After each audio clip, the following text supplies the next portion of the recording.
Magandang araw po sa inyong lahat. Heto na naman pong muli si Maestro Virgo, also known as Commander Sator ng Sator Coronados, upang magbigay sa inyo ng mensahe patungkol sa mga kaganapan sa mga nangyayari sa ating kapaligiran na dapat din nating bigyang pansin.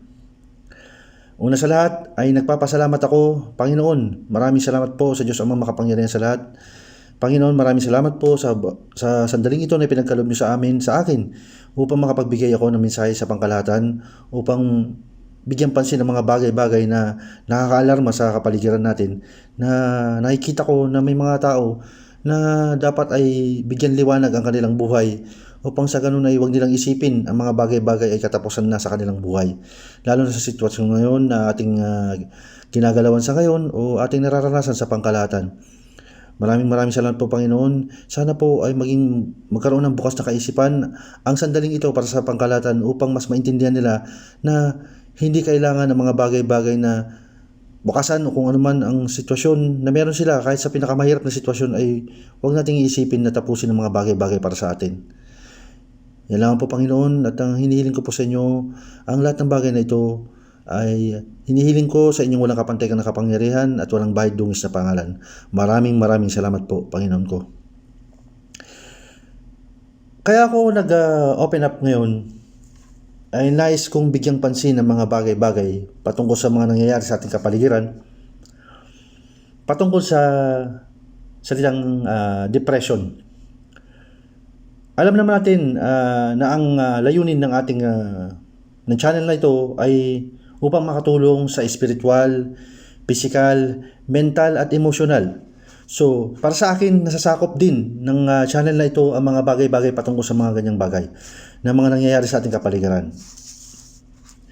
Nais kong bigyan pansin ninyo ito para sa lahat na rin na ang salitang depression, yung nakaka-experience ng mga stress, anxiety, depression, para sa mga tao sa pangkalahatan. Walang pinipiling walang pinipiling edad o kung ano man sa sitwasyon. Yung katulad sa mga bata, sa mga matatanda, kahit na anong sitwasyon na meron, sapagkat minsan damay-damay yan lalo kapag nasa loob ka ng isang pamilya. Katulad na lamang ng mga nabalitaan ko sa mga social media, sa mga nakikita ko na mga nangyayari, naaalarma ako at nalulungkot ako sa mga sitwasyon na aking nakikita. Ngunit para sa akin, ito ay pagpapakita lamang na ang pwersa ng kadiliman ay namamayani sa ganyang sitwasyon. Kaya tayo mismo bilang mga pwersa ng liwanag ay sa kahit anong paraan kailangan natin tumulong sa tao. Kapag nakakakita kayo ng mga taong mga ganyan, hindi man sa paraang spiritual o physical o kung ano man, ngunit sa emotional at sa mental, maaaring magbigay kayo o maging mabuting ehemplo kayo o mabuting tagapayo sa pangkalahatan. Kaya ako binibigyan pansin yung ganitong bagay, sapagkat marami ako nakikita na nung nakarang araw meron akong nabalitaan na isang pamilya ay namatay o napatay ng kanilang haligi ng tahanan. At yung isa naman ay alagad ng batas din na nagawa niyang kitilin ang buhay ng dalawang mag-ina. Which is para sa akin kapag namamayani ang kasamaan sa ating kaisipan, sa ating puso, o pinasok tayo ng dilim sa ating pag-iisip, nakakagawa tayo ng mga bagay-bagay na hindi na talaga, hindi na, yung para sa aking paglalahad hindi na kaaya-aya yung mga ganung bagay na karumal-dumal. Na minsan kapag nagawa natin yung mga bagay na yun, pinagsisisihan natin after na magawa natin yung mga bagay na yun. Ako sa sarili ko, para sasabihin ko sa inyo, ang experience ko sa sarili ko, malungkot. At dumaan din ako sa mga ganyang bagay na halos dumating sa punto na sabi ko sa sarili ko na sa hirap ng sitwasyon ko, parang sa sarili ko, para sa akin ay katapusan ng lahat. Ngunit para sa akin, nung nakita ko ang liwanag o ang pagpaparamdam sa akin ng Panginoon Diyos Ama na makapangyarihan sa lahat, na hindi niya ako pinabayaan sa ganung sitwasyon, na naig sa akin ang pananalig sa Panginoon Diyos, nakita ko sarili ko na bakit ko gagawin yung mga bagay na yun? Masarap mabuhay sa mundo. Bakit ko gagawin yung mga bagay na ganun? Isa itong kamalian na mali na nga ang sitwasyon, gagawa pa ako ng mga maling bagay, mas lalo kong nilugmok ang sarili ko sa ganung sitwasyon. Kaya para sa lahat, pangkalahatan, ang mapapayo ko sa ganyang bagay, kapag nakakaramdam kayo ng mga ganyan, kailangan ng intervention. Kailangan nyo rin ng merong magpapayo sa inyo. At huwag niyong iisipin na katapusan na natin sa mundong ito, sa mundong ibabaw. Bagamat dumadaan tayo sa sitwasyon na nakikita nyo na dumadaan tayo sa mahirap na sitwasyon sa ngayon, ang masasabi ko lang ay dapat mas panatilihin nyo yung pananalig nyo sa Panginoon Diyos na hindi kayo mag-iisip ng mga anumang mga bagay na isasama nyo. Sapagkat habang tayo nabubuhay, hindi man tayo makaligtas sa batas ng tao, o kung ano man, ngunit ang batas ng kalangitan kapag tayo ay dumating sa punto ng ating katapusan, bawat isa sa atin, doon tayo huhusgahan. Which is, mas mahirap yung ganun. Mas mainam na gumawa tayo ng mabuti sa ating kapwa. Mas mainam na kumisip tayo ng mga makabulang bagay para makatulong sa atin sa pangkalahatan sa ating kapwa. Hindi makakaisip tayo ng mga bagay na tatapusin natin ang lahat. Tatapusin natin ang mga tao na nasa ating paligid. Hindi maganda yung ganung sitwasyon. Para sa akin kasi, habang tayo nabubuhay may pag-asa pa. Sabi ko nga, dumating ako sa punto na talagang sa sarili ko. Kaya totoo, mahirap kalaban ang depresyon. Mahirap kalaban ang stress. Mahirap kalaban ang pagkakaroon ng anxiety sa sarili o kung ano man, yung laging masyadong punong-puno yung isip mo ng mga bagabag. Para sa akin, minsan, ilapit nyo ang sarili nyo. Mas maigi na ilapit nyo ang sarili nyo sa Panginoon Diyos. Manalangin kayo. Huminga kayo ng malalim at ibuga nyo lahat ng mga negative na mga thoughts sa isip nyo, ilabas nyo, i-release nyo sa inyong katawan. Kasi ang pag-iipon ng mga negatibong bagay sa iyong pag-iisip, sa iyong katawan, kapag napuno ka na napuno, parang parang tangke yan, at napuno na napuno, sasabog yan. Mahirap kapag sumabog yung mga ganyang bagay. Kung kinakailangan na magkaroon ka ng i-share mo, ilahad mo sa ibang tao, na alam mo pinagkakatiwalaan mo, na alam mo hindi ka huhusgahan, ihayag mo sa kanya yung mga ganun bagay. Yung tipong alam mo na kaibigan mo na hindi ka gagawan ng kung anong masasamang huhusgahan ka o kung naman, hindi ganun. Yung ganun yung mga hanapin mo mga tao at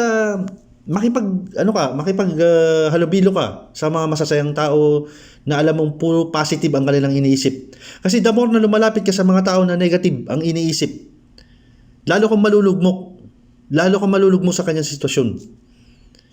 Yung mga negative na mga suggestion sa'yo, mga hindi maganda yung ganun. Mas makakasama pa sa buhay mo yung mga ganung bagay. Minsan nanaisin mo maging mapag-isa. Pero para sa akin, mas maganda na ilahad mo kung ano yung nasa isip mo, sa salubin mo. Kasi mahirap yung susuluhin mo yung mga ganyang bagay. Baka mamaya, diyan sa kakaisip mo na sinusolo mo yung sitwasyon, yung problema, mahirap yan. Mahirap kalaban ang depresyon. Totoo lang guys. Dahil para sa akin, kayang kitilin ang buhay ng isang tao. Katulad ng mga depression, katulad ng mga bagay ka na hindi mo makuha, katulad ng mga bagay na nagkaroon ka ng failure o failed sa isang bagay. Minsan nagkakaroon tayo ng failure sa isang bagay, hindi naman nangangahulugan ng katapusan na ng mundo natin. Sabi nga nila nadapa ka sa isang sitwasyon, nadapa ka. Bumangon ka. Kahit sabihin mong sugat-sugat ang tuhod mo, sikapin mong bumangon. O kung nakailangan na hindi mo man kayang tumakbo, kung kinakailangan gumapang ka, itayo mo muli ang iyong sarili. Sa sarili ko, ang buhay ko, talagang nagkapera-peraso ang aking pagkatao. Ngunit sa tulong ng mga nagmamahal sa akin at mga taong pinagkakatiwalaan ko, nabuo ko muli ang aking sarili, pera-peraso pinulot kong ulit ang aking sarili. Bagamat basag-basag siya katulad ng isang basag na bote, basag na baso o kung naman, ngunit sinikap kong pulutin muli ang aking sarili at binuo itong muli sa paraan na nakikita ko na mas matatag ka. Hindi naman nangangahulugan na meron ka ng basag-basag ka sa isang pagkakataon na pinulot mo ulit ang iyong sarili na hindi ka na pwedeng mabuo. Kasi kapag sumuko ka sa isang bagay, sumuko ka na, yan ay nangangahulugan ng katapusan mo na. Sabi nga nila, masarap mabuhay sa mundo. At binibigyan pansin ko ito para sa pangkalahatan, lalo sa mga taong nadidepress sa buhay. Nais kong enlighten kayo, bigyan kayo ng liwanag sa inyong sarili na hindi pa kasapusan ng mundo. Oo nga, nakakaramdam tayo ng paghihirap. Sabi nga, hindi naman ibibigay ng Panginoon Diyos sa atin yan kung hindi natin kaya yan . Minsan sa mga bagay-bagay sa mundo, hindi man pare-parehas o sabi nga nila hindi pantay-pantay ang pangyayari sa atin. Hindi naman pwedeng mangyayari sa isang tao, mangyayari din sa'yo. Parehas kayo ng kapalaran, hindi ganun. Para sa akin, ang tao, kailangan din mo ring maging flexible ka sa mga bagay-bagay. Kailangan mo ring i-adapt ang sarili mo sa sitwasyon. Kahit anong lakas ng bagyong sasagupain mo, lakas ng alon sa karagatan na iyong sasagupain, kung talagang matibay ka, matatag ka sa iyong paniniwala, matatag ka sa iyong pananalig, hindi ka maano, para sa akin.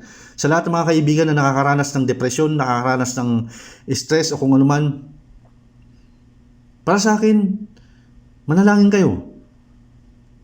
Ialis nyo sa puso nyo mga negatibong isip, mga negatibong mga naiisip nyo mga bagay-bagay na katapusan na kung ano man. Sapagkat hindi lang kayo maapektuhan. Hindi lang kayo kasi may mga pamilya rin na umaasa sa inyo. May mga buhay rin kayo na makikita mo na maging mas maayos ang sitwasyon ng buhay ng pangkalahatan. Mas maganda makita mo yung mga ganyan eh. Kaya ako nanindigan ako sa sarili ko na bilang ako mismo, naglalahad sa inyo na huwag kayong mawalan ng pag-asa. Alam ko mahirap ang sitwasyon sa pangkalahatan sa ngayon. Pero hindi nangangahulugan na tatapusin mo mga bagay-bagay sa pangkalahatan at idadamay mo lahat ng membro ng iyong pamilya. O kung naman gagawa ka ng mga bagay na karumal-dumal na krimen sa pangkalahatan.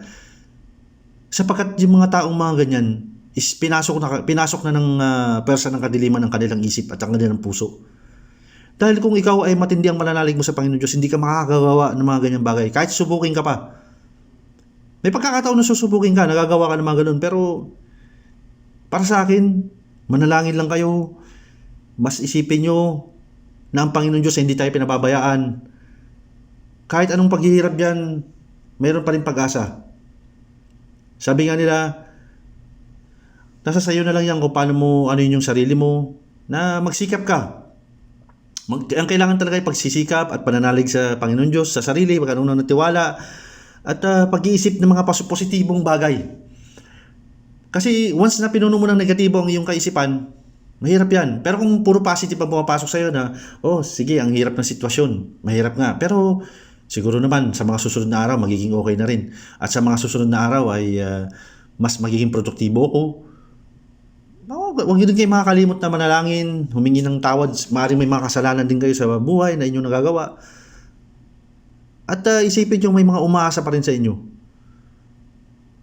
Sapagkat kung lahat na ay negatibo, pati ang buong pamilya ay negatibo na rin, ano pang mangyayari? Puro negatibo na lang mangyayari.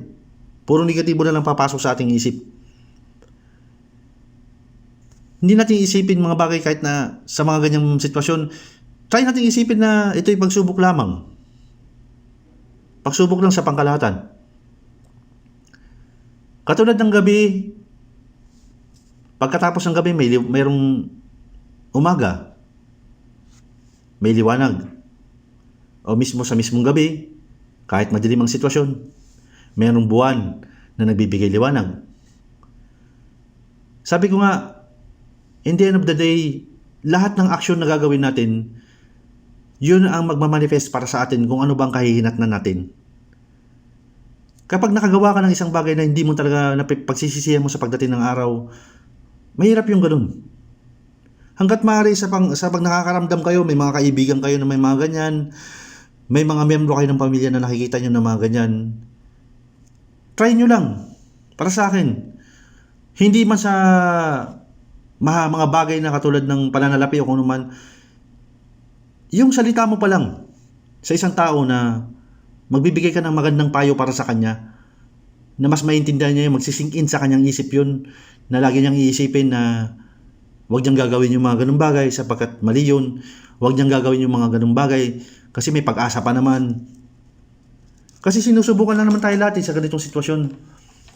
Ako nga sa sarili ko, naniniwala ako na darating ang time na matatapos din itong problema na to sa buong mundo. At babalik din tayo sa normal lahat. May awang Panginoon Diyos Ama na makapangyarihan sa lahat. Lagi ko pinagdarasal yung bagay na yan. Kapag may mga tao na may nakakaramdam ng hindi siya mapalagay sa sitwasyon, try niyong akayin. Try niyo rin silang tulungan. Dahil ang sakop ng ating aralin ay hindi lang pang-spiritual, hindi lang pang-physical, ngunit ito ay pang-emotional din at pang-mental. Kaya nais kong ipaintindi sa inyo na bilang mga kasapi o person ng liwanag, kabahagi, tungkulin din natin yung mga ganyang bagay. Sa mga nakikita natin sa ngayon, puro problema ang sitwasyon sa buong mundo. Nais ko sana sa inyo na kahit sa sarili nyong lugar, sa sarili nyong paraan, makatulong kayo sa mga tao na nakikita nyo nangangailangan ng tulong. Manindigan din kayo. Huwag din nating ipagsawalang bahala o ipagkibit balikat na lang yung mga ating mga nakikita. Bigyan nyo ng payo yung mga tao sa inyong kapaligiran. Kung sila ay nawawalan na sa kanilang wastong pag-iisip o kung naman, try nyo na tumulong kayo. Try nyo na ipaintindi sa pangkalahatan na may pag-asa pa. At gawin nyo, katulad ng pagbimisyon nyo sa spiritual, gawin nyo rin yung mga ganyang bagay. Masarap sa pakiramdam nyo makatulong ka sa kapwa mo na upang ma-guide sila. Maaaring sa iba, nakikita nila nakagawa ng kung anumang karumal-dumal, maraming nagagalit, maraming naiinis o kung naman. Para sa akin, mali rin naman yung mga ganung bagay. Mali din na gumawa sila ng mga ganung bagay. Mali din naman nahuhusgahan din natin yung iba. Pero sabi nga nila, ang mga kamalian, kapag mali rin ang ginawa, dinagdagan pa ng another mali pa, lalo na magiging mali ang lahat. Ito ay patungkol lamang sa mga nakikita ko sa mga kapaligiran. Nagbibigay ako ng reaksyon o kung ano man para sa aking sarili na nakikita ko na dapat mas intindihin din natin ang mga ganitong mga sitwasyon. Na wag nating isipin na depression lang yan. Stress lang yan. Anxiety lang yan. Hindi ganun. Minsan, the more na nag-feed tayo mga negative thoughts sa mga paligid natin, sa mga tao sa paligid natin, minsan nag-trigger yun. Para kitilin nila yung kanilang buhay. The more na nakakahigop sila, nakaka-absorb sila ng mga negative thoughts. Alam niyo yun? Mga negative na mga bagay-bagay na ipinapasok sa isip ng isang tao. Minsan yan ang nag-trigger. Kung bakit ang isang tao, parang isip niya, katapusan na ng mundo. Sige, tapusin ko na rin ang buhay ko, tapusin ko na lahat ng mga tao dito. Which is mali. Yung kapag pinasok ka ng laso ng isip mo, kaya minsan mahirap din yung makikinig ka sa mga bagay-bagay na puro negatibong naiisip ng ibang mga tao sa iyong kapaligiran. Napakahirap. Sapagkat yan ang nagiging basehan mo na lang. Pag yan ang naging basehan mo sa buhay, puro negatibong yung iisipin, damay-damay, pati pamilya mo madadamay din. Kasi parang sa sarili mo, guguho ka sa isang bagay na pangarap mo eh. Dahil nag-sink in sa iyo yung sinabi lang ng isang tao. Sabi ko nga sa inyo, masyadong matalim ang salita. Mas matalim yan at mas malakas yan. Kayang mag-penetrate yan kahit sa pinakamakapal na wall o kung ano man. Sapagkat kapag ang salita ay nag-sink in sa utak ng isang tao, lalo na ito'y puro negative thoughts, negatibong kaisipan, nagkakaroon ng titrigger yan na mga tao sa paligid kapag naka-absorb ng mga ganung bagay, nalason na ang kanilang isip. Mali, which is mali. Yun ang magiging nag-trigger sa kanila para tapusin ang kanilang buhay, tapusin ang lahat ng nasa paligid, tapusin ang kanilang mga pangarap. Sana sa mga tao na wag din natin gawin yung mga ganung bagay. Mas maging mabuting ehemplo tayo. Wag nyo ring isipin na magpasok kayo ng mga negatibong isip sa mga tao sa paligid nyo. Mas dapat mag-isip kayo mga positive. Dahil hindi nyo rin alam ang kahihinatnan ng mga bagay-bagay. Dahil may mga tao na sensitibo rin. Hindi lahat ng tao na kaparehas mo ng kaisipan na kala mo biro lang para sa iyo yun. Pero sa iba, sa pangkalahatan, masama na pala yun. Parang naka-apekto na sa kanyang pag-iisip yun. Naka-apekto na sa kanyang kaisipan yung ganung bagay. Which is mali, which is pangit para sa akin. Mas mabuting magbigay ka ng payo sa mga tao sa pangkalahatan. Mas mabuti nang magbigay ka ng payo para sa kabutihan. Yun ang dapat mong gawin. Sabi ko nga, walang pinipili ang ganyang mga bagay. Baka magugulat ka na ng kausap mo ngayon. Nag-feed ka ng mga negatibong bagay. Tapos pagdating kinaumagahan, makita mo wala na siya.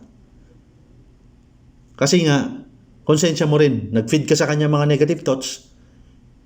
Nagkaroon siya ng na-depress siya. Na-stress siya, meron, alam mo pala, hindi mo pala alam na may anxiety pala itong tao na to, meron pala depression, dumadaan pala sa depression ito.